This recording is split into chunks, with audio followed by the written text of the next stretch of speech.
안녕하세요. 제가 이혼을 하게 된 지도 벌써 2년이란 시간이 지나 3년에 가까워지고 있네요. 아예 잊었다면 거짓말이겠지만 꽤 오랫동안 떠올리지 않고 있었는데 최근에 저의 이혼의 결정적인 원인이 되었던 전신회의를 보게 되었는데 다시 이혼하던 순간이 떠오르더라고요.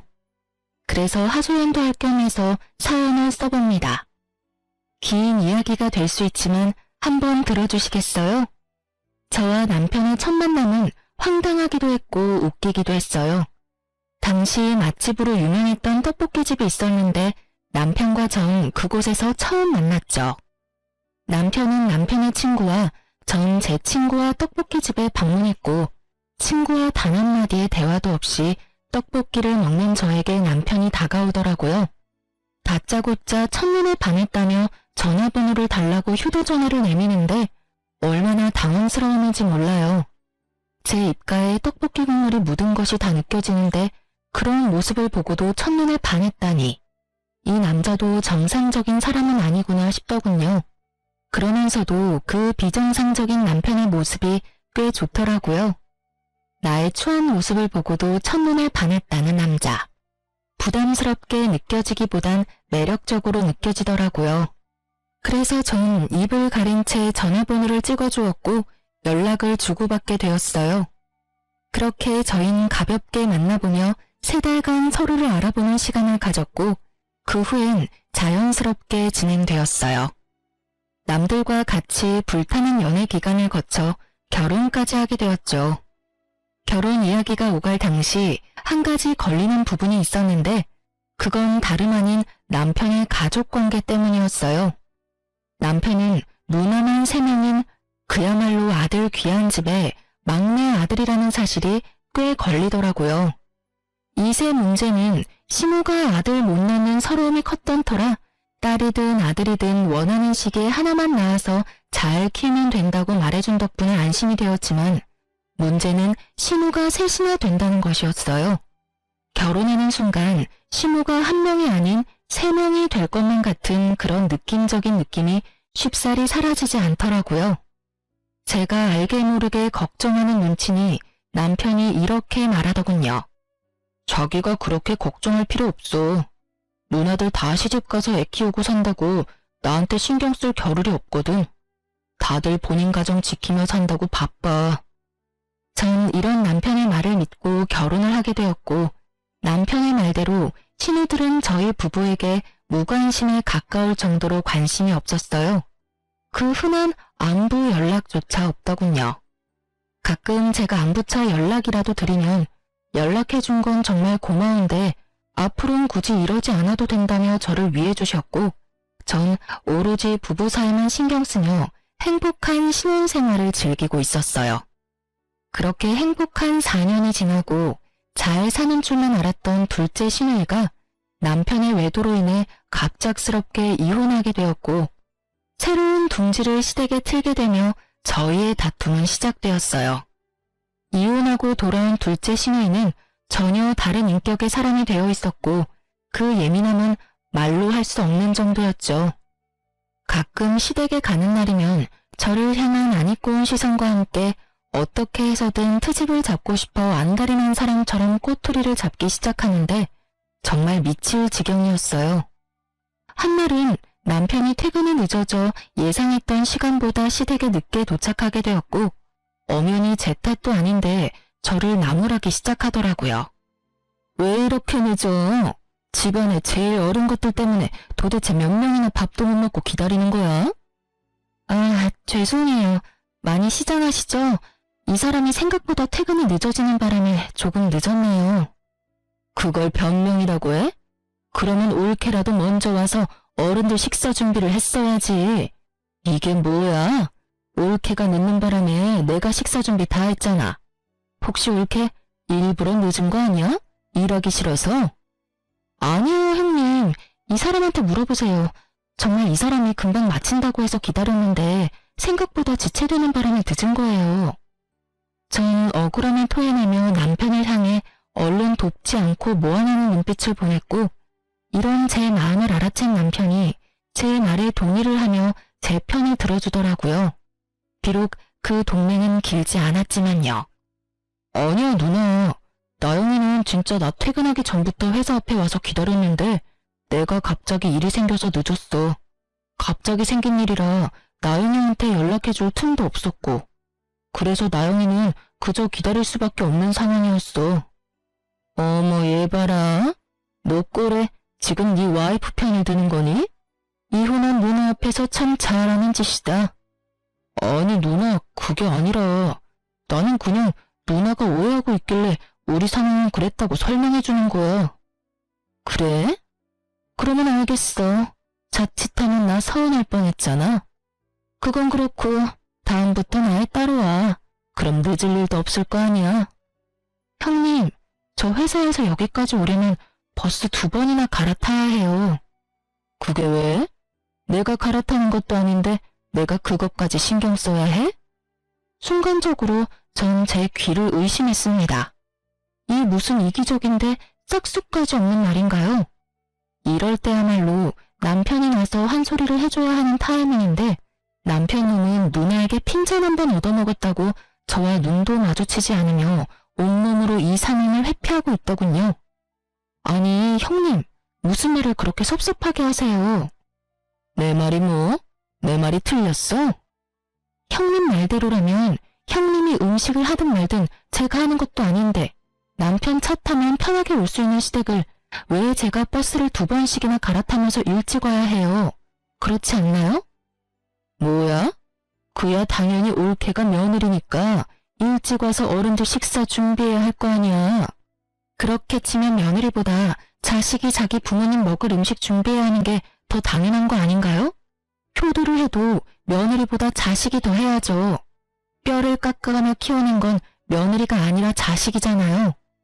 시누이는 논리에서 밀린다 싶으니 막무가내로 소리를 지르며 밀어붙이기 시작했고 저 역시 그간 쌓인 게 많았던 터라 물러서지 않고 맞섰어요. 야, 너 말 다 했어? 어디서 말대꾸야 말대꾸가? 야라니, 아무리 감정이 많이 상한 상태라고 해도 말은 좀 가려가면서 하시죠? 왜? 야라고 하면 안 돼? 너 나보다 나이도 어리잖아. 말이 아다르고 어다른 건데 굳이 반말하면서까지 제 기분 상하게 말할 필요는 없다는 말을 한 거예요. 지금 나 가르쳐? 네가 뭔데 나한테 이래라 저래라야? 형님이 다른 사람한텐 그런 식으로 말한다면 저도 상관하지 않죠. 저 하나 먹고 살기도 바빠 죽겠는데 미쳤다고 제가 상관하겠어요? 그런데 지금은 형님이 저한테 그런 말을 했고 제 기분이 나빴으니 충분히 말할 수 있는 상황이죠. 제가 당사자니까요. 한마디도 지지 않고 자신의 누나한테 말대답하는 제 꼴이 보기 싫은 것인지 남편은 버럭 화를 내며 시누이 편을 들더라고요. 당신 지금 누나한테 이게 무슨 말버릇이야? 당장 누나한테 사과하지 못해? 전 너무 황당해 코웃음만 나오더군요. 남편은 저에게 사과를 강요했고 전 그런 남편의 말을 무시한 채 시댁에서 머물 때 쓰는 저희 방으로 들어가 버렸습니다. 뒤이어 남편이 따라 들어오고 자신이 생각해도 너무했다 싶었는지 늘 하던 식상한 멘트를 날리기 시작하더라고요. 당신도 잘 알잖아. 내가 말은 그렇게 해도 당신 편이라는 걸. 요즘 누나가 상황이 그렇다 보니까 좀 많이 예민해. 당신도 알다시피 누나가 원래 그런 사람은 아니었잖아. 그러니까 당신이 조금만 이해해줘. 이 시기만 지나면 곧 괜찮아질 거야. 응? 남편의 말을 듣고 있자니 짜증이 확 솟구치더군요. 그런 게 어디 있어? 형님은 원래 그런 사람이 아닌 게 아니라 애초에 그런 사람이기에 지금 저렇게 행동하는 거야. 알겠어? 그리고 내가 처음부터 이랬어? 나도 처음엔 형님 잘 대해주려고 애썼어. 그런데 나만 애쓰면 뭐해? 상대방은 나랑 잘 지낼 생각조차 없어 보이는데. 내가 무슨 형님 봉이야? 형님 샌드백이야? 왜 애꿎은 나한테 화풀이를 하시냐 이 말이야. 전 그렇게 적나라하게 시누이에 대한 불만을 표했고 남편은 누나에 대한 험담 섞인 사실을 받아들이고 싶지 않았는지 기분 상한 티를 팍팍 내더라고요. 기분 상할 수도 있다고 생각했어요. 왜 그런 거 있잖아요. 내 가족 나는 욕해도 다른 사람이 욕하는 건 싫은 기분. 하지만 이젠 저도 가족 아닌가요? 남편이 시댁보다 더 보살펴야 할 가족은 이제 저잖아요. 신우이도 신우이지만 남편에 대한 실망감과 서운함이 더 커지더군요.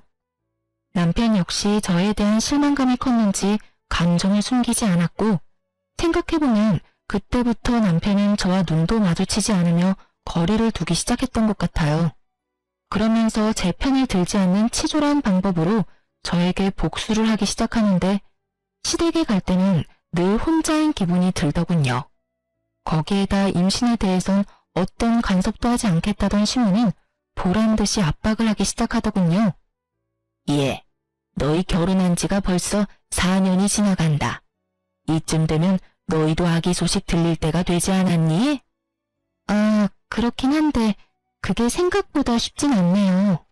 내가 웬만하면 이런 말까지 하지 않으려고 했는데 우리 둘째가 하는 말이 이렇게까지 자연 임신이 안 되면 문제가 있는 거라고 하던데 혹시 검사라도 해봤니? 신우가 말하는 둘째는 신우이가 확실했고 갑자기 왜 이런 말을 하나 싶었더니 신우이의 입김이 작용한 것이 분명해 보이더군요. 누구의 입김이 작용했든 늦어지는 것은 맞는 말이기에 참고 넘어가려고 했는데 신우는 임신이 되지 않는 것을 오로지 저의 탓으로만 돌리고 있더라고요. 아니요, 그렇지 않아도 남편이랑 이야기해봤는데 이번 달은 바빠서 안 되고 다음 달쯤에 같이 병원 가보기로 했어요. 뭐?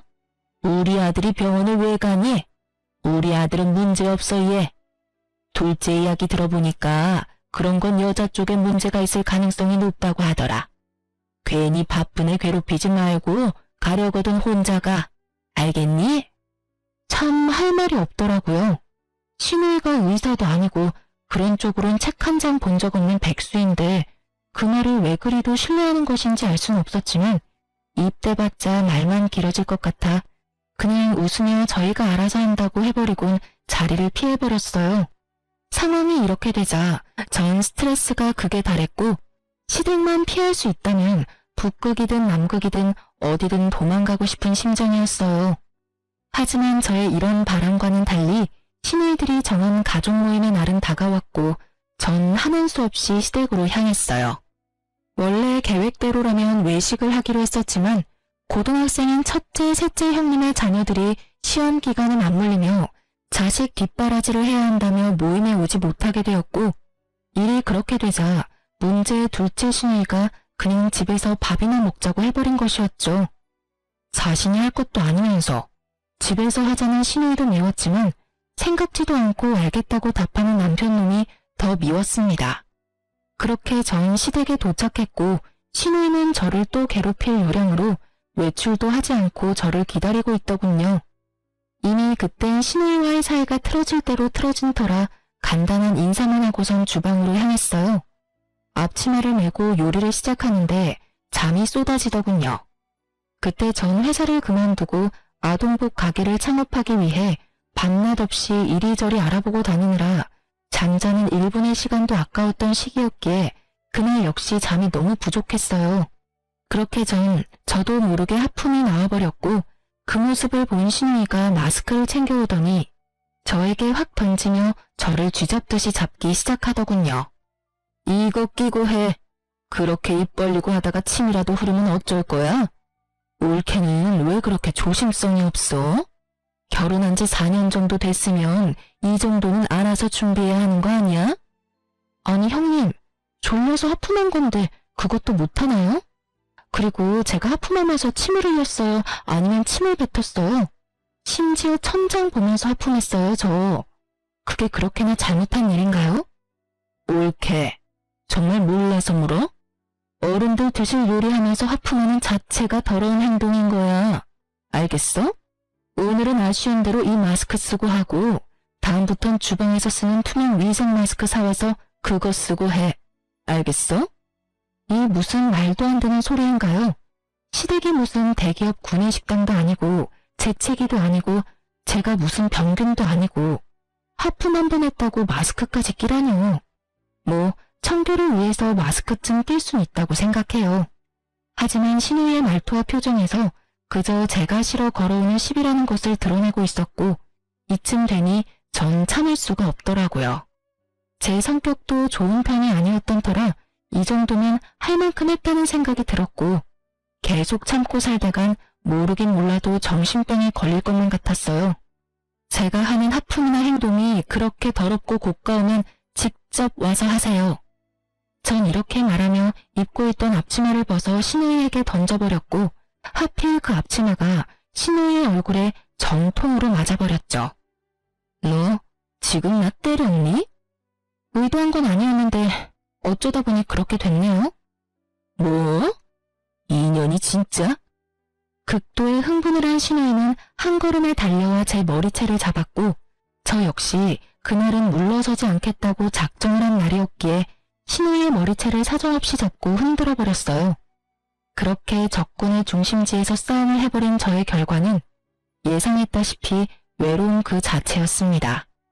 시모는 간섭도 하기 싫다는 눈빛으로 혀끝을 차고 방으로 들어가 버렸고 남편이라는 놈은 일방적으로 저만을 제지하며 누나 편을 들기 시작했어요. 당신 진짜 미쳤어? 어떻게 신우의 머리채를 잡을 수가 있어? 당신이 제정신이야? 당신 누나한테 무릎 꿇고 빌지 못해? 당신이 왜 내가 당신 누나 머리채까지 잡았는지는 전혀 궁금하지가 않구나. 내가 오죽했으면 이렇게까지 할까 이런 생각은 안 해? 하긴 그런 생각조차 한 적이 없는 사람이니까 지금 이 순간에도 그딴 말도 안 되는 소리나 하고 있겠지. 뭐라고? 너 진짜 이딴 식으로 굴 거야? 마지막으로 기회를 줄게. 지금 당장 우리 누나한테 무릎 꿇고 빌어. 감정을 억누르며 말하는 남편님을 보고 있는데 제 서러움은 폭발해버렸고 전 더는 시댁에서 있을 필요가 없다는 생각이 강하게 들더라고요. 그래서 전 남편에게 한마디 해주고선 제가 하던 음식을 다 버려버리고 시댁을 나와버렸습니다. 내가 한 음식은 형님이 더러워서 도저히 먹을 수가 없다네. 그러니까 이건 다 버릴게. 당신 식구들이 먹을 음식은 당신이 하든 그 잘난 당신 누나한테 다시 하라고 하든 알아서 하고 난 먼저 갈 테니까 밥을 먹고 오든 물을 먹고 오든 알아서 해. 그렇게 전 집으로 돌아와 버렸고 내심 남편을 기다리고 있는 제 모습을 발견했어요. 얼마나 한심하던지. 그런 꼴을 당하고도 남편을 기다리는 내 모습이라 생각보다 참 비참한 일이었어요. 기다리지 말아야지 하면서도 다시 기다리게 되고 그렇게 얼마나 시간이 흘렀을까요? 애증의 남편이 집으로 돌아왔고 저를 달래주기는커녕 무시하기 시작하더군요. 기대하는 바가 없어 실망할 것도 없다 싶었는데 서운한 마음이 드는 건 어쩔 수가 없더라고요. 생각해보면 전 그때까지도 남편을 사랑했던 것 같아요. 각방을 쓰면서도 이혼은 생각하지도 않고 있었으니까요. 이혼 고민은 아예 생각조차도 하지 않았다면 거짓말이겠지만 고민의 끝은 늘 그래도 참고 살아야지였어요. 그렇게 각방과 함께 무건수행하는 날들은 길어지고 있었고 화장실조차 따로 쓰고 있었어요. 남편은 거실, 저는 안방에 있는 화장실을 쓰고 있었죠. 그러던 어느 날 남편이 쓰던 화장실 변기가 고장이 났고 하는 수 없이 제 화장실을 함께 쓰게 되었어요. 남편은 평소 화장실에 휴대전화를 가지고 가 오랫동안 앉아있는 것이 버릇이었는데 그날 역시 화장실로 들어간 남편은 출근 시간이 촉박해지자 허겁지겁 준비하고선 급히 집에서 나가더군요. 남편이 나간 후 저 역시 씻기 위해 화장실로 들어갔고 선반 위엔 남편이 깜빡하고 두고 간 남편의 휴대전화가 덩그러니 올려져 있더라고요. 전 남편이 현재 쓰고 있는 방에다 가져다 둬야겠다고 생각했고 휴대전화를 들어 올리는 찰나 전화가 오더군요. 주대리. 액정에 보이는 것은 주대리였어요. 순간적으로 드는 생각이 출근한 남편이 휴대전화가 없음을 알고 주대리의 휴대폰을 빌려 전화했구나 싶었죠. 전 그렇게 아무런 의심도 없이 전화를 받았지만 생각했던 남편의 목소리가 아니었죠. 아니 정확히 말하자면 상대방이 아무 말을 안 하더군요. 쎄한 마음이 들어 다시 한번 누구냐며 말을 꺼냈어요. 여보세요? 여보세요? 말씀하세요. 저 이 휴대전화 주인 아내 되는 사람인데요. 저희 남편이 휴대전화를 두고 갔는데 알고 전화하신 거 아니에요? 아니에요. 전화를 잘못 건 것 같네요. 그렇게 전화가 끊겼는데 이상하더라고요. 당연히 남자일 줄 알았던 주대리가 여자인 것도 이상했지만 무엇보다 이상했던 것은 떡하니 남편 휴대전화엔 저장되어 있는 번호인데 잘못 걸었다며 끊어버리니까요. 물론 남편과 아는 사이이긴 하지만 남편에게 전화를 걸려는 것이 아니었을 수도 있겠죠. 하지만 저의 직감은 무언가 큰 것이 저를 기다리고 있다는 느낌이 강하게 들더군요. 저는 남편의 휴대전화를 살펴보기로 했고 평소 남편이 비밀번호를 바꿀 때마다 탁상용 달력 뒤편에 메모한다는 사실을 알고 있던 전 쉽게 남편의 비밀번호를 알아내 판도라의 상자를 열게 되었던 거죠. 그곳엔 제가 미처 알지 못했고 상상하지도 못했던 사실들이 가득하더군요. 잠금을 풀어낸 저는 주대리와 주고받은 대화부터 찾았고 그건 어렵지 않더라고요. 대화가 상단에 고정된 상태였으니까요. 주대리의 정체는 여러분이 생각하시는 대로 회사 동료가 아닌 현재 남편과 만나고 있는 상간녀였어요. 더 충격적인 건 상간녀는 신우이의 소개로 알게 되었다는 것과 그 여자 역시 유부녀라는 사실이었죠. 아무리 제가 밉고 마음에 들지 않는다고 해도 동생에게 여자를 소개시켜주다뇨. 그것도 유부녀를요. 심지어 본인이 남편의 외도 때문에 이혼까지 해놓고선 어떻게 친동생에게 외도를 종용할 수가 있는 것인지 참 어이가 없더라고요. 누굴 탓하겠어요? 친구까지 소개해주며 바람을 종용하는 년이나 꼬신다고 외도나 저지르는 놈이나 용서할 수 없는 건 매 한 가지인걸요. 전 두 사람 다 절대로 용서할 마음이 없었고 저의 이런 굳은 심지를 더욱 굳건하게 만들어주는 메시지를 발견하게 되었어요. 그건 바로 신우이와 남편이 주고받은 메시지였는데 거기엔 신우이의 이런 말이 있더라고요. 너도 내 친구 만나면서 스트레스 좀 풀고 살아. 옳게 하는 꼴을 보니 너 숨도 못 쉬고 살 것 같더라. 내가 우리 동생 숨 쉴 틈 만들어주는 거야. 알겠어? 이런 누나가 어디 있니? 내가 생각해도 난 정말 세상에 둘도 없는 누나야. 네, 세상에 둘도 없긴 하겠더라고요.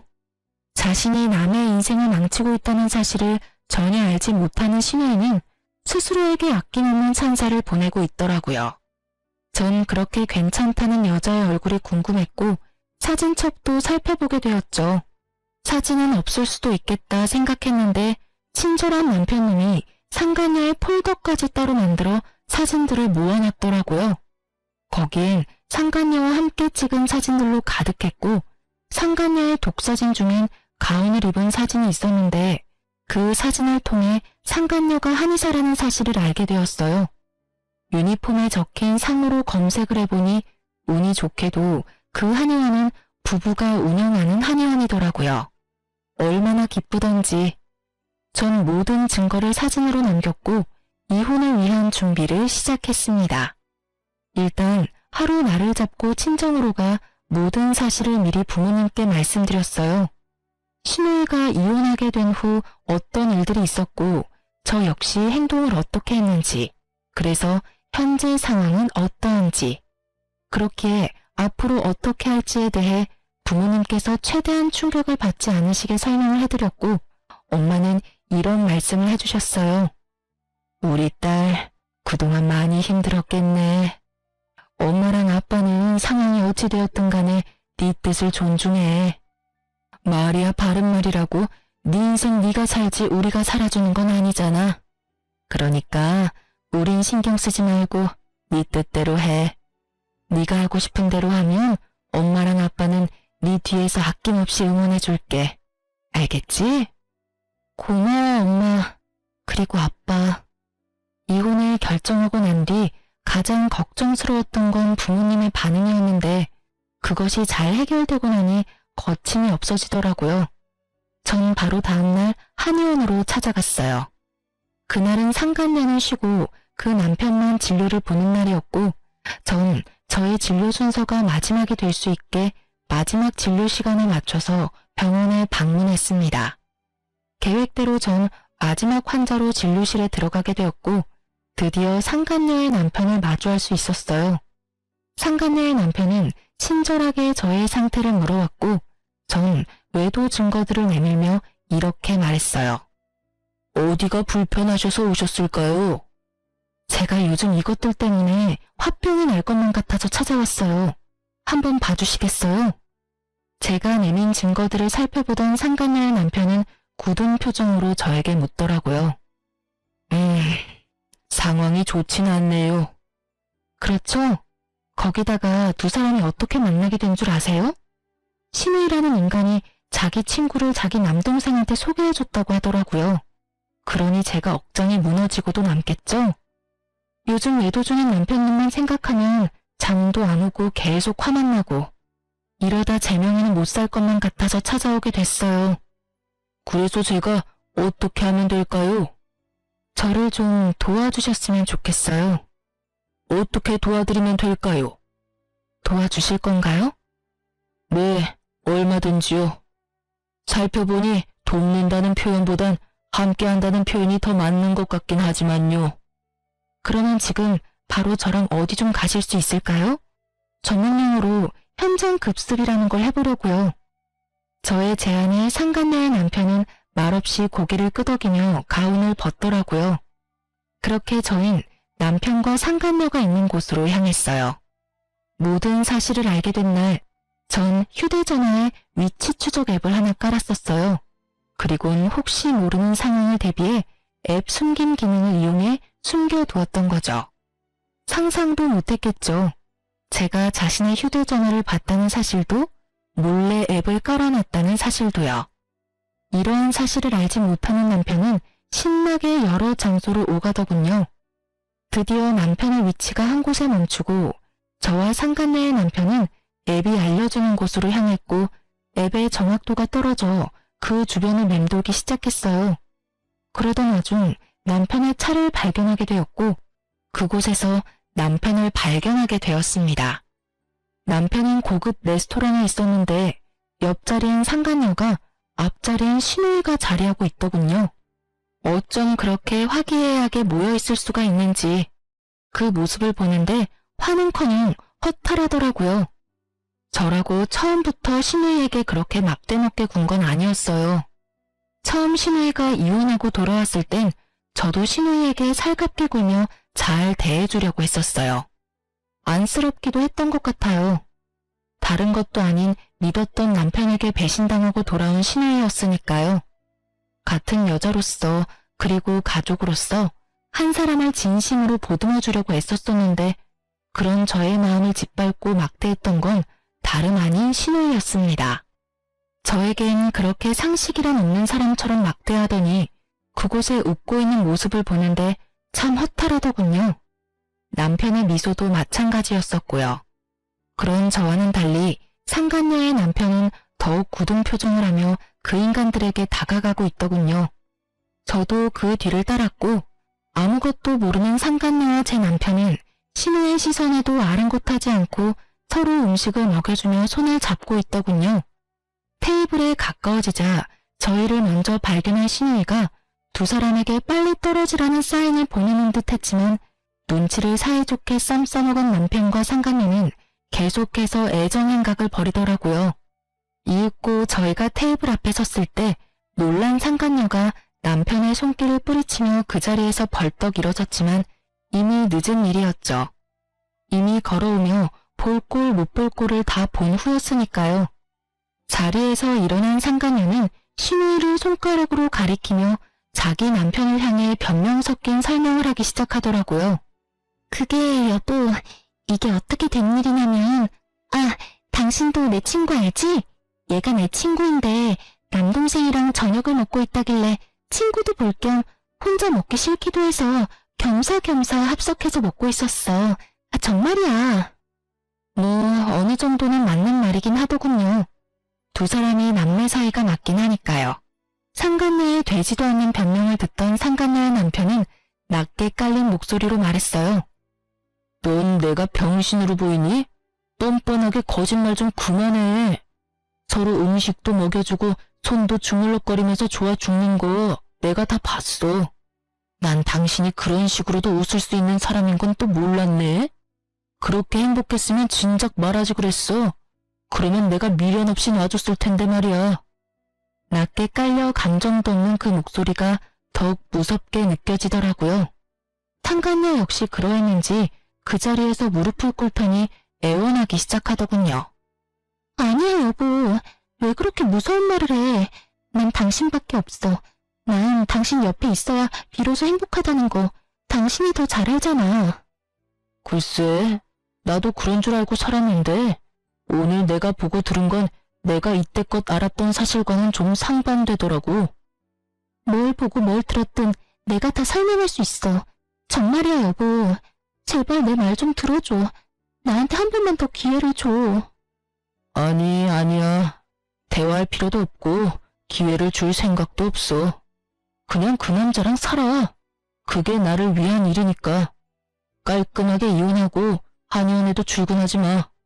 어차피 당신 환자라고 해봤자 얼마 되지도 않는데 쉬면 감 잃을까봐 굳이 진료 보라고 한 거였으니까 이왕 이렇게 된 김에 그 좋아 죽는 남자랑 사랑놀이나 하면서 푹 쉬어. 짐은 다 싸서 친정으로 보내줄 테니까 집에도 올 필요 없어. 그럼 가볼게. 상간녀의 남편은 하고 싶은 말은 다 한 듯 저에게 연락한다는 말을 남기고 자리를 떠버렸고 상간녀 역시 남편의 뒤를 따라 나가더라고요. 남편은 그제야 저에게 무릎을 꿇고 빌기 시작하더군요. 여보, 내가 잘못했어. 내가 미쳤었나 봐. 처음엔 그냥 친한 누나 동생으로 지냈는데 그게 어쩌다 보니 이렇게 됐어. 그게 정말 실수야. 남편이라고 무슨 할 말이 있겠어요? 그냥 분위기상 빌기는 해야겠고 변명이라는 것도 해야 하니 아무 말이나 짓거린다는 느낌밖에 들지 않더라고요. 그렇지 않아도 이 상황이 유쾌하지 않은데 더 유쾌하지 않은 말이 신우이의 입을 통해 나오기 시작하더라고요. 넌 무슨 큰 죄를 지었다고 무릎까지 꿇어? 네가 잘못한 게 뭐 있다고? 잘못은 너보다 올케한테 있지. 그렇지 않아, 올케? 입으로 뱉는다고 다 말이 아닐 텐데 이것도 말이라고 짓거리는 신우이를 보고 있는데 참 기가 막히더군요. 계속 해보세요. 어디까지 헛소리 하나 드러나 보게요. 말이나 바른 말이라고. 그렇잖아. 올케가 내 동생 키를 얼마나 죽였어? 뻑하면 눈치 주고 잔소리하고. 그것뿐이야? 시댁하고 잘 지내보려는 노력도 하지 않고 말대꾸나 꼬박꼬박 하지를 않나? 신의 머리채를 잡지 않나? 올케가 그딴 식으로 구니까 얘가 바람을 안 피우고 배기겠어? 아, 그런가요? 그래. 그리고 이제 와서 하는 말인데 애초에 두 사람 어울리진 않았지. 우리 동생은 좋은 대학 졸업해서 대기업 다니고 있는데 지금 올케는 뭐 백수잖아. 남편 돈 받아서 편하게 사는 백수. 동생아, 이참에 그냥 이혼해. 일도 이렇게 됐고 너 어차피 올케하고 잘 살긴 글렀어. 깔끔하게 이혼하고 내 친구랑 연애나 하면서 살아. 한의사, 얼마나 좋아? 연애까지 하다가 결혼까지 하면 더할 나위 없이 좋고. 저도요, 좋은 대학에 좋은 회사 다녔어요. 비록 지금은 꿈을 위해 회사를 그만두고 창업을 알아보고 있긴 하지만 생활비도 빠지지 않고 내고 있고요.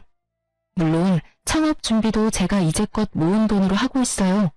그런데 제가 왜 시댁에 빌붙어 살면서 일도 하지 않고 생활비조차 내지 않는 신우이에게 이딴 말이나 들어야 하는지 모르겠더군요. 어디까지 하나 들어보려고 했는데 할 수 있는 헛소리는 다 들은 것 같고 참고 더 들어줄 수도 없었기에 저 역시 참았던 말을 쏟아내 주었어요. 정말 궁금해서 물어보는 건데 형님도 남편 기죽이고 눈치 주고 해서 형님 남편이 바람 피웠어요? 그래서 이혼까지 당했고요. 뭐야? 너 말 다 했어? 다 했겠냐? 아직 한참 남았으니까 할 말 있으면 그때 해. 이혼당하고 친정에 빌붙어서 살면 조용히나 살지 이게 무슨 짓일까? 아무리 생각해도 내가 이해가 안 돼서 그래. 동생이 바람 피운다고 해도 말려야 할 판국에 여자를 소개해줘? 바람 피우라고 부추겨? 참 대단하다 대단해. 야, 너 진짜 내가 가만 안 둬? 나는 뭐 널 가만두고 싶어서 가만히 있는 줄 알아? 그 입으로 나오는 한마디 한마디가 워낙 다 개차반이라 내가 대꾸할 가치를 못 느껴서 가만히 있었어. 그런데 하는 짓도 쓰레기이니 내가 널 어떻게 해야 할지 모르겠다니까? 야! 고함을 지르며 금방이라도 저에게 달려들려는 신우이에게 전 상간녀가 먹던 와인을 그대로 뿌려버렸습니다. 남편놈은 아무 말도 하지 않고 그저 바라만 보고 있었고 전 그런 남편놈의 머리 위로 상간녀와 먹던 음식들을 부어버렸어요. 두 사람 다 제가 이 정도까지 할 거라 예상을 못했는지 어버버하며 와인과 음식을 닦아내기 바쁘더라고요. 쓰레기 같은 인간한테 딱 어울리는 꼴이다. 당신 이게 무슨 짓이야? 이 정도면 양호한 줄 알아. 오물을 확 부어버리고 싶은 걸 겨우 참았어. 너 아까 그 여자랑 아주 죽고 못 살더라? 한의사가 그렇게 좋았어? 사랑한가 너밖에 없다고 난리를 부리더니 이제 와서 나한테 왜 무릎까지 꿇고 그래? 뭐? 실수? 넌 실수라는 단어의 뜻을 모르니? 그게... 내가 미안해. 내가 정신이 나갔었나 봐. 남편은 다 기어들어가는 목소리로 고개를 숙였고 신우이는 와인을 다 닦아냈는지 저를 죽일 듯이 노려보고 있더라고요. 그 한심한 두 인간과 계속 같은 장소에 있었다간 큰일을 낼 것만 같아서 중요한 한마디만 던져주고 그 자리를 벗어났어요. 그만하자 그만해. 우리 이혼해. 집은 한동안 내가 지낼 테니까 너는 네 누나랑 같이 가. 그렇게 전 집으로 돌아왔고 소식을 전해 들은 신우에게서 전화가 오더군요. 딸도 이혼하고 돌아왔는데 아들마저 이혼이라니. 신우 입장에선 이건 절대로 말려야 한다 싶었겠죠. 아가, 이게 무슨 일이니 도대체? 이혼이라니. 말 그대로예요. 저 어머님 아들이랑 이혼하려고요. 갑자기 왜 그래? 너희 싸웠니? 아니, 아무리 싸웠다고 해도 이혼이 그렇게 쉽게 결정할 문제야? 상황이 이렇게 심각한데 이 와중에 신우에게 아무 말도 하지 않은 것 같더라고요. 숨긴다고 숨겨줄 것도 아닌데. 그래서 전 있는 사실 그대로 신우에게 알려줬어요. 그냥 싸워서 헤어진 게 아니고요. 남편이 바람피워서 이혼하고 돌아온 어머님 딸이 충격이 컸는지 자기 친구를 어머님 아들한테 소개해줬더라고요. 뭐라고? 그게 사실이야? 놀랍게도 사실이에요. 자기도 이혼했으니 동생도 이혼하길 바랬나 보죠 뭐. 동생한테 여자나 붙여주는 누나나 조강지쳐 내팽개치고 바람이나 피우는 동생이나 둘 다 참 생각도 없고 어이도 없고 상식도 없던데요. 그러니까 저한테 전화해서 이러지 말고 어머님 자식들이나 볶으세요. 전 이혼 준비로 바빠서요. 그럼 들어가세요. 모든 사실을 안 시댁에서 내심 두 사람을 쫓아내주길 바랬는데 두 사람이 그 모양 그 꼴인 건 이유가 있지 않겠어요? 모든 사실을 분명 다 알았을 텐데 시부에게선 이렇게 문자가 왔더라고요. 이야기 다 들었다. 내 이야기를 들어보니 우리 애들 탓만 아닌 것 같더구나. 자고로 집안에서 여자가 남편 내조를 잘해야 하고 시댁과의 관계에서도 여자가 잘했어야지. 오죽했으면 우리 애들이 그런 짓까지 했겠어. 그러니 너도 남편만 하지 말고 반성 좀 하고 조용하게 이혼했으면 좋겠구나. 웃음이 다 나더군요.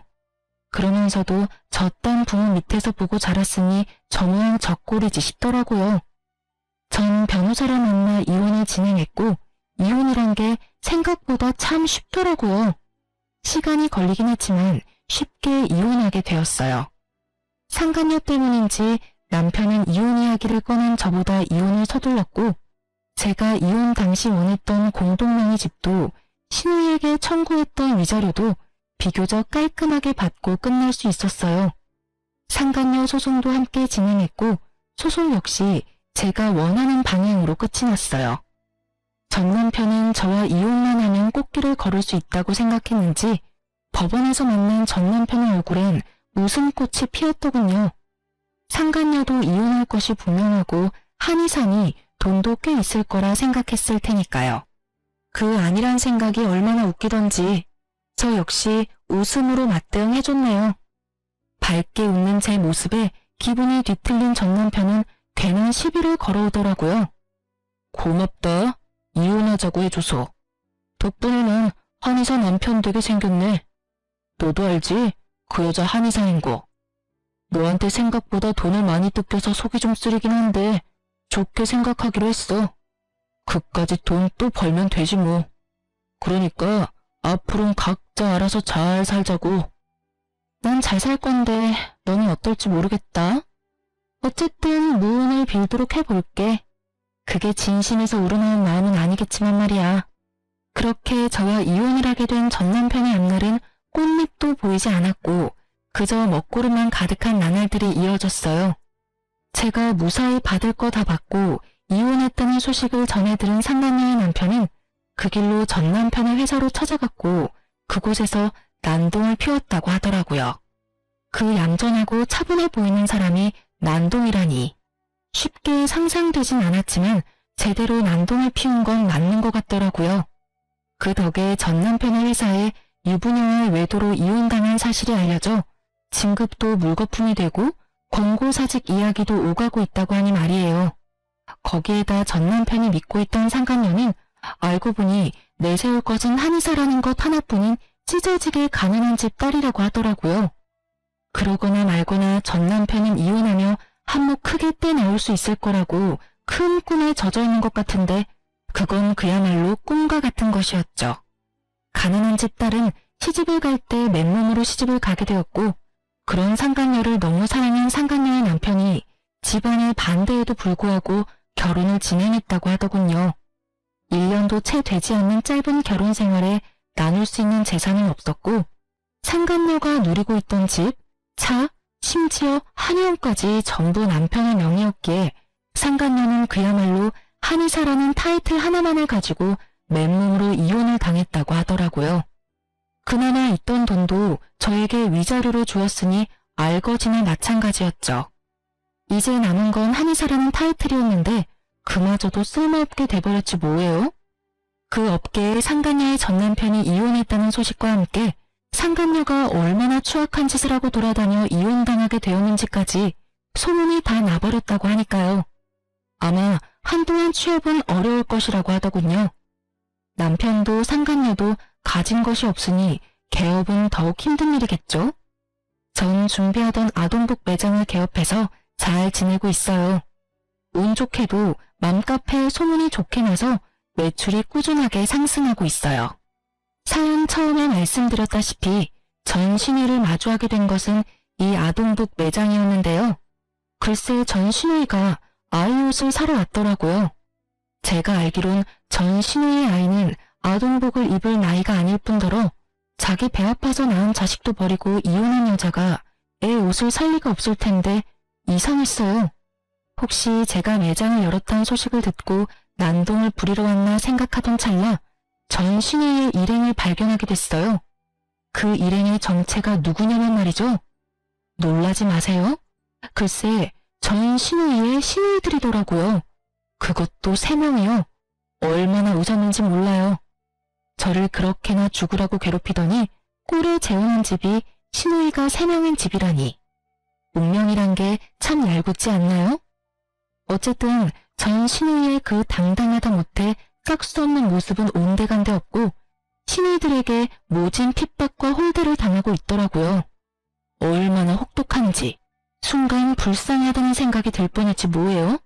저를 발견한 전 신우이는 애써 저를 회피했지만 전 일부러 그 근처로 가 옷을 골라주기도 하며 전 신우이 곁을 떠나지 않았어요. 살펴보니 짐이 꽤 많던데 그조차도 전 신우이 손에 다 들려있더라고요.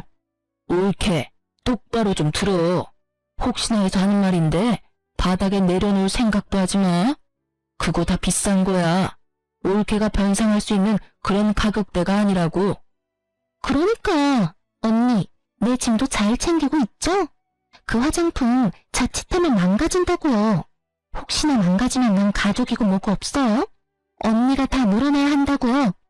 아 맞다. 올케 식당 예약은 했지? 거기 예약 안 하면 자리도 없어. 오늘은 꼭 스시 먹고 싶은데 했지? 아 형님 그게 제가 깜빡했어요. 어떻게 하죠? 그걸 나한테 물으면 어떡해. 내가 분명 잊지 말고 예약하라고 했잖아. 올케는 머리가 나빠? 아니 아무리 머리가 나쁘다고 해도 그 쉬운 일도 못하면 어떡해? 아, 정말 짜증나. 꼴도 보기 싫으니까 떨어져서 따라와. 그러게, 내가 격 떨어지는 애랑 결혼하면 안 된다고 그렇게 말렸는데 초혼도 아니고 이혼이야 뭐가 좋다고 결혼까지 해서는. 아, 짜증나. 떨어지라니까. 내 말 안 들려? 죄송해요, 형님. 그렇게 전 시내는 구석진 곳으로 가 고개를 숙이고 있더라고요. 정말 그 모습을 보는데 제가 사람을 착각했나 하는 생각마저 들더군요. 새 여자는 쇼핑을 마쳤는지 계산대 앞으로 왔고 저는 저희 가게에서 제일 잘 나가는 양말과 손수건을 챙겨주며 새 여자에게 이렇게 말했어요. 여러모로 고생이 많으시네요. 앞으로도 수고해주세요. 화이팅입니다. 시집살이 시키는 것도 고생이 많고 앞으로도 잘 부탁한다는 뜻이었어요. 제 말에 의아해하던 새 여자는 의아함도 잠시 저에게 친절하다면서 칭찬을 하며 감사하단 말을 전한 후 선물을 챙겨 나가더군요. 그 뒤를 대역 죄인처럼 쫓아가는 전 신혜의 뒷모습을 보고 있는데 정말 10년 묵은 채증이 내려가는 기분이더라고요. 모든 사실이 밝혀지고 난 후에도 미안하단 사과도 한마디 없이 당당한 전 신혜의 모습에 우라가 치밀어 올랐는데 그 우라가 한 방에 쑥 하고 내려가더군요. 그렇게 떠난 전 신혜는 다시 가게를 찾아오거나 하는 그런 일은 없었어요. 그 성정에 반성이라는 걸 했을 리는 없고 그딴 꼴을 보였으니 부끄럽기도 했겠죠. 전 요즘 바쁘게 살고 있어요. 오직 오프라인으로만 진행하고 있던 일을 이제 온라인 스토어도 함께 진행해 볼 예정이에요. 여기저기 살펴보니까 라이브 방송도 많이들 하시는 것 같아 시간 날 때마다 공부하고 있답니다. 제가 열심히 하는 만큼 결과가 따라와 주겠죠? 바쁘긴 하지만 하루하루가 참 보람차고 행복하네요. 이로써 저의 긴 사연도 끝이 났어요. 긴 사연 들어주신 여러분 감사합니다.